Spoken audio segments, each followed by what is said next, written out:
Gold, trusted gold buyers. మీరు తాకట్టు పెట్టిన బంగారాన్ని విడిపించి ఈ రోజు ఉన్న మార్కెట్ ధరకు కొనబడను.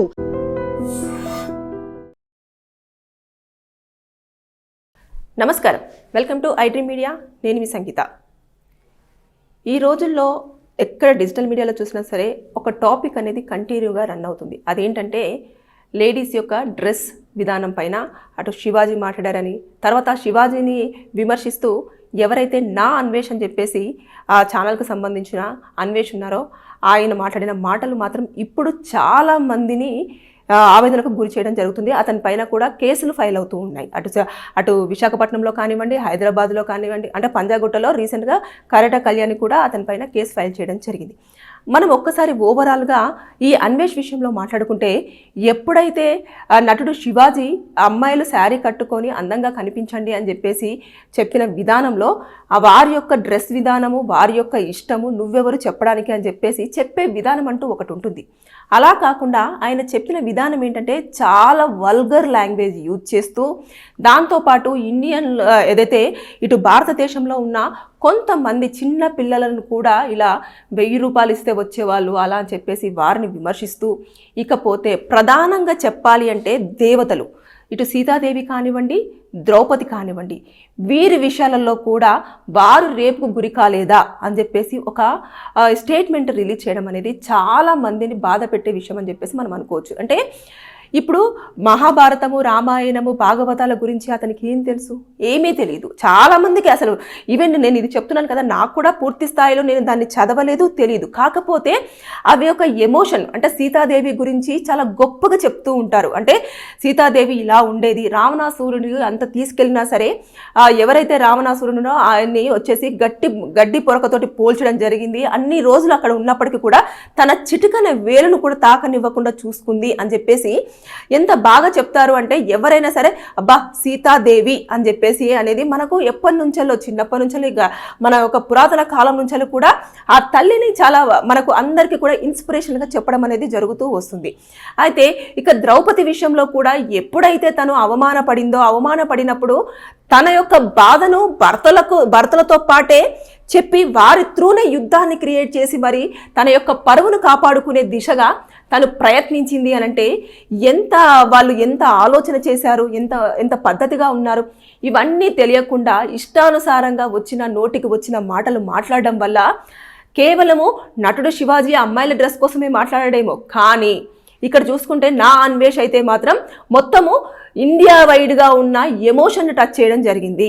ఇటు సంప్రదాయాన్ని కానివ్వండి, అదేవిధంగా ఏదైతే భక్తి ఉంటుంది కదా, భక్తిని చాలామంది, కొంతమంది సీతాదేవిని, రాముల్ని, తర్వాత నెక్స్ట్ ఎవరికి నచ్చిన దేవతలను వాళ్ళు కొలుస్తూ ఉంటారు.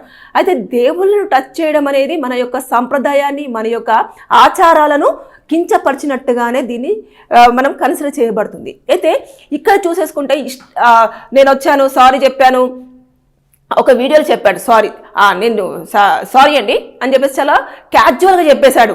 నేను ఇలా చెప్తే మీరు తప్పు అర్థమయ్యింది, నేను ఇలా చెప్పాను కానీ నా ఉద్దేశం ఇలా కాదు అని చెప్పేస్తూ ఒక వాదన వినిపిస్తూ వచ్చాడు. ఎవరైనా ఆ వీడియో చూసిన వారికి అది చాలా క్లారిటీగా అర్థమవుతుంది.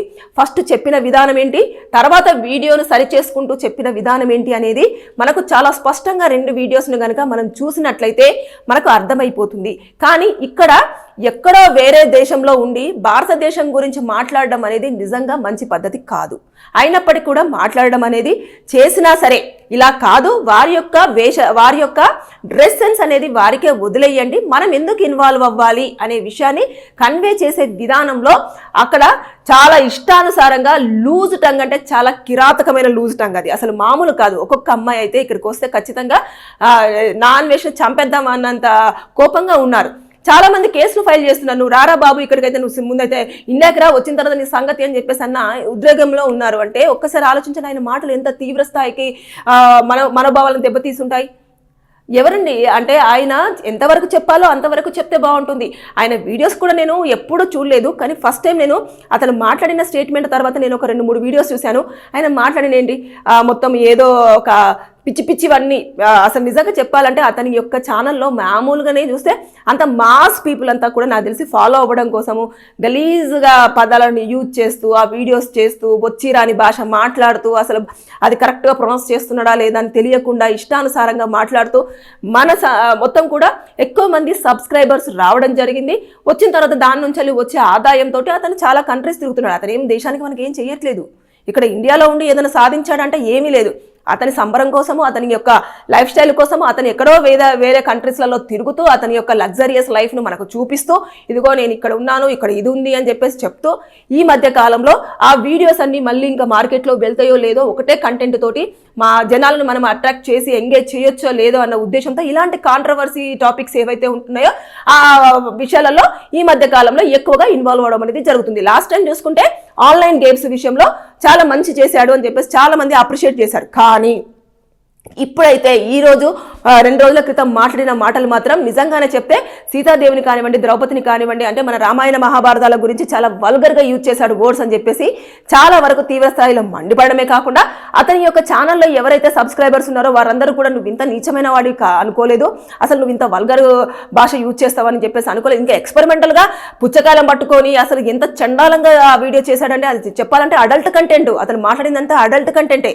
అడల్ట్ కంటెంట్ని తీసుకొచ్చేసి జనాల మధ్యలో నేనేదో నీతిమంతుల్లాగా నీతి చెప్తున్నాను, ఇలా చేస్తున్నాను అని చెప్పేసి అనడం వల్ల చాలా వరకు ఇటు అమ్మాయిలు, తర్వాత నెక్స్ట్ ఎవరైతే దేవుడి పరంగా సంప్రదాయబద్ధంగా ఆలోచించే వాళ్ళు, తర్వాత నెక్స్ట్ మన యొక్క ట్రెడిషనల్ పరంగా కానివ్వండి, మన యొక్క ఇతిహాసాల పరంగా కానివ్వండి, ఎవరైతే ఉన్నారో వారందరూ కూడా చాలా వరకు హర్ట్ అవ్వడం జరిగింది. అతని పైన చర్యలు ఏ విధంగానైనా సరే తీసుకోవాలని చెప్పేసి చేస్తున్నారు. కానీ ఇక్కడ లేడు కాబట్టి వెంటనే ఇమీడియట్గా చర్యలు తీసుకోవడానికి స్కోప్ ఉండదు. మొన్న మనం చూసేసుకుంటే అతను ఇక్కడ ఇండియాకి వచ్చినప్పుడు మాత్రం ఏ కేసులు అయితే ఉన్నాయో ఆ కేసులన్నీ కూడా అట్రాక్ట్ అవ్వడం అనేది జరుగుతూ వస్తుంది. కాబట్టి అతను వచ్చేసి నేను సారీ చెప్పేశాను, నేను ఇలా మాట్లాడాను, కానీ మీరు అర్థం చేసుకునే విధానం ఇలా ఉంది అంటే సరే, మన ఎవ్వరికీ అర్థం చేసుకోవడం రాలేదు. అతను చెప్పిన విధానం కరెక్ట్ వేలో ఉన్నప్పటికీ కూడా అతను వీడియోలో చూపించిన కంటెంట్ మాత్రం అడల్ట్ కంటెంట్, భారతదేశాన్ని కించపరిచేలాగా, భారతదేశంలో ఉన్న ఏవైతే ఇతిహాసాలు కానివ్వండి, సంప్రదాయాలు కానివ్వండి, మన యొక్క మనోభావాలను దెబ్బతీసే విధంగా ఉన్నాయి అని చెప్పేసి చాలా మంది మహిళలు వారి యొక్క వాదనను వినిపిస్తూ ఉన్నారు. అంటే అతను ఎంత మంది అభిమానులను సంపాదించుకున్నాడో అదే మంది అభిమానులు కూడా అతన్ని ఇప్పుడు విమర్శించే స్థాయికి వచ్చాడు. కారణం ఏంటి అంటే తెలిసి తెలియని నాలెడ్జ్తో మాట్లాడడం అనేది ఇక్కడ మనం గమనించవచ్చు. విషయం చాలా క్లారిటీగా ఉన్నప్పుడే మాట్లాడాడు. అంతేకాని నేను ఏది మాట్లాడినా జనాలు గొర్రెల్లాగా వింటారు అంటే వినరు. వాళ్ళకు నచ్చినంత వరకు చూస్తారు, నచ్చకపోతే తీసి అవతల పడేస్తారు. ఈ మధ్య కాలంలో అదే జరుగుతుంది. ఇప్పుడు వెంటనే ఇమీడియట్గా నా అన్వేష్ యొక్క ఛానల్లో ఉన్న సబ్స్క్రైబర్స్ ఎవరైతే ఉన్నారో వాళ్ళందరూ కూడా అన్సబ్స్క్రైబ్ అవ్వడం అనేది జరుగుతూ వస్తుంది. చాలా వరకు చూస్తున్నాం. ఇప్పుడు ఇన్స్టా పేజీలో కూడా ఫాలో కొట్టిన వాళ్ళు అన్ఫాలో అవుతున్నారు. కాబట్టి ఇప్పుడు చూసుకుంటే అతని పైననైతే చాలా వరకు చాలా ప్లేసులలో కూడా కేసులు ఫైల్ అవుతున్నాయి. ఆ ఫైల్ అయిన తర్వాత ఇప్పుడు మనమైతే నిజంగానే ఇక్కడ ఎన్ని కేసులు పెట్టినా, ఏం చేసినా, ఎన్ని శిక్షలు ఉన్నాయని చెప్పేసి మనం చెప్పినా సరే ఆ పర్సన్ ఆ కంట్రీ నుంచి వెళ్ళి ఇండియాకు వస్తేనే ఆ సెక్షన్స్ అన్నీ కూడా అప్లికేబుల్ అవ్వడం అనేది జరుగుతుంది. ఒకవేళ ఇక్కడ పెట్టిన కేసులు ఏవైతే ఉన్నాయో అవి కనుక అట్రాక్ట్ అవుతే మినిమం 5 సంవత్సరాల వరకు జైలు శిక్షను విధించే అవకాశం ఉంటుంది. దాంతోపాటు ఫైన్ విధించే ఛాన్సెస్ కూడా ఉన్నాయి. ఇక ఇది కనుక ఒకవేళ మన ఇక్కడ ఉన్న వాళ్ళు ఎక్కువ పెద్ద స్థాయిలో కనుక అతని పైన నినాదాలు చేయడమో, లేకపోతే ఎక్కువ స్థాయిలో మనోభావాలు దెబ్బతిన్నాయని చెప్పేసి పోలీసులకు ఎక్కువ స్థాయిలో కంప్లైంట్స్ వెళ్ళాయి అంటే ఇక్కడున్న పోలీసు వాళ్ళు ఏం చేస్తారంటే ఏ కంట్రీ పోలీసు వాళ్ళు ఉన్నారో వారితోటి కూడా మన యొక్క ఇండియన్ ఎంబసీ తోటి డిస్కషన్ చేస్తారు. చేసిన తర్వాత ఈ పర్సన్ని ఖచ్చితంగా కూడా మేము రప్పించాలనుకుంటున్నామని చెప్పేసి మాట్లాడి అదంతా చేసి తీసుకురావాలి. కానీ దానికి చాలా ఖర్చు అవుతుంది. మనం ఖర్చు పెట్టి ఆ పర్సన్ను తీసుకొచ్చిన తర్వాతనే ఈ సెక్షన్స్ అనేవి అట్రాక్ట్ చేస్తూ పనిష్మెంట్ ఇవ్వడానికి ఛాన్సెస్ ఉంటాయి. కాబట్టి దాని మీద ఇప్పుడు అంత దృష్టి సారించే అవకాశం లేదు. అతను ఎప్పుడైతే వస్తాడో ఎప్పుడైనా రాని, 10 సంవత్సరాలకే రాని, 20 సంవత్సరాలకే రాని, ఎప్పుడైనా రాని, అప్పుడు వచ్చినప్పుడు ఖచ్చితంగా ఈ కేసులు ఉంటాయి. కాబట్టి ఇమీడియట్గా అతన్ని అరెస్ట్ చేసే అవకాశం అయితే ఉండకపోదు. ఈ కేసులు అయితే కొట్టివేసే ఛాన్సెస్ అయితే ఉండవు. కాబట్టి ఎఫ్ఐఆర్ అయ్యింది. కాబట్టి ఎక్కడ విశాఖపట్నంలో అయ్యింది. అదేవిధంగా పంజాగుట్ట పోలీస్ స్టేషన్లో కూడా ఆల్రెడీ కళ్యాణి గారు కేసు ఫైల్ చేస్తానని చెప్పేసి అంటే రేపు ఒక రోజు ఆలోచిస్తామండి, చూద్దాము. మొత్తం అంతా కూడా మేము ఒకసారి ఆ వీడియోస్ అన్ని పరిశీలించిన తర్వాత నెక్స్ట్ మాకు వచ్చిన ఇన్ఫర్మేషన్ బట్టేసి తర్వాత నెక్స్ట్ అందులో ఎంతవరకు కరెక్ట్ ఉంది, ఎంతవరకు రాంగ్ ఉంది, ఇది ఎంత స్థాయిలో తీవ్ర స్థాయిలో కూడా జనాలను బాగా మోటివేట్ చేసే అవకాశాలు ఉంటాయి, వారి యొక్క మనోభావాలను దెబ్బతీసే విధంగా ఉంటాయని చెప్పేసి మేము పునఃపరిశీలన మొత్తం చేసిన తర్వాత అప్పుడు ఎఫ్ఐఆర్ చేస్తామని చెప్పేసి చెప్పడం జరిగింది. ఖచ్చితంగా ఎఫ్ఐఆర్ అయితే అవుతుంది. రీజన్ ఏంటి అని అంటేనో చాలా సోషల్ మీడియా ప్లాట్ఫామ్ మీదనే అతను మాట్లాడే విధానం చూస్తే మీకు అర్థమైపోతుంది. బాడీ లాంగ్వేజ్ కానివ్వండి, అదేవిధంగా అతను ఎక్స్ప్లెయిన్ చేసే విధానం కానివ్వండి, ఎంతో కసితో ఎంతో ఇదిగా చేస్తున్నాడు. అంటే అతను చాలా కంట్రీస్ తిరుగుంటాడు, ప్రపంచ యాత్రికుడిగా పేరు తెచ్చుకొని ఉంటాడు. కానీ అతను అక్కడున్న కల్చర్ అంతా కూడా ఇండియా కల్చర్ మీద కంపేర్ చేస్తూ మాట్లాడతాను అనేది అది కరెక్ట్ కాదు. ఎక్కడి కల్చర్ అక్కడే ఉంటుంది, ఎక్కడి జీవన విధానం అక్కడే ఉంటుంది. అంతేకాని అతను చూసినంత మాత్రాన ఇలాగే ఉండాలి ఆడవారి యొక్క డ్రెస్ని ఎవరు మీరు కామెంట్ చేసేది అని అంటే, ఆడవాళ్ళు ఇక్కడ ఎవరు కూడా బయటకు వచ్చేసి నటుడు శివాజీ మాట్లాడింది తప్పు అని చెప్పేసి చెప్పట్లేదు. ఆయన పద్ధతిగానే చెప్పాడు, కానీ కొన్ని పదాలు మాత్రం హర్ట్ చేసేలాగా ఉన్నాయి అని చెప్పేసి చెప్పారే తప్పించి కొన్ని ఇది అంతా కూడా ఇన్నర్గా చూస్తుంటే కూడా ఈ మధ్య కాలంలో రెండు మూడు ఛానల్స్ వాళ్ళు కూడా చెప్తూ ఉన్నారు, ఇది రాజకీయ పరంగా మాత్రమే, ఇది టార్గెట్ వైజ్గా వెళ్తుంది అని చెప్పేసి అన్నట్టుగా కొన్ని వాదనలు వినిపిస్తున్నాయి. ఇది ఎంతవరకు వాస్తవం అనేది పూర్తి స్థాయిలో ఇన్ఫర్మేషన్ అయితే లేదు. కానీ ఇది పర్సనల్ అటాకింగ్ మీదనే, తర్వాత నెక్స్ట్ ఇన్నర్గా ఉన్న ఏవైతే వాళ్ళకున్న రాజకీయ పరంగా కానివ్వండి ఇలాంటి వాటి మీదనే ఎక్కువగా ఫోకస్ అవుతూ జరుగుతూ ఉన్నాయి. కాబట్టి దాన్ని బేస్ చేసుకొని న్యూస్ అనేది ఎక్కువగా స్ప్రెడ్ అవుతుంది. దీన్ని మనం ఎంతకాలం అయితే ఎంటర్టైన్ చేస్తామో అంతకాలం వాళ్ళు హీరోస్గా వెళ్ళిపోతూ ఇంకా ఇష్టానుసారంగా నోటికి వచ్చింది మాట్లాడుకుంటూ మనల్ని ఇంకా దిగజారే విధంగానే చూడడం అనేది జరుగుతూ వస్తుంది. కాబట్టి ఈ యొక్క టాపిక్ని మనం ఎంత హైడ్ చేసి ఆ కేసులు పెట్టేసిన తర్వాత వదిలేస్తే అంత బెటర్ అనేది నా ఫీలింగ్ యాజ్ ఎ అడ్వకేట్గా.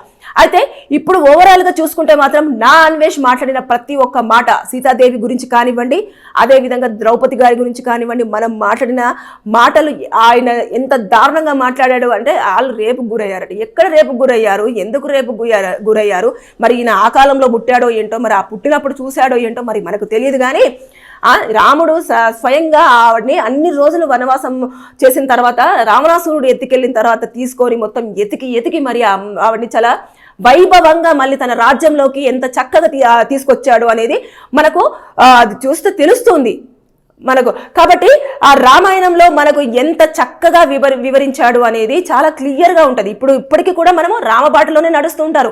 తండ్రి యొక్క మాట జవదాటని కొడుకు, ఇవన్నీ కూడా రాముడు మార్గంలో నడుస్తున్న మనల్ని తీసుకెళ్లేసి ఇష్టానుసారంగా వీళ్ళు దేవతలనే రేపులకు గురయ్యారు అని చెప్పేసి అంత పెద్ద స్టేట్మెంట్ ఇచ్చారు ఏంట్రా బాబు వీడు.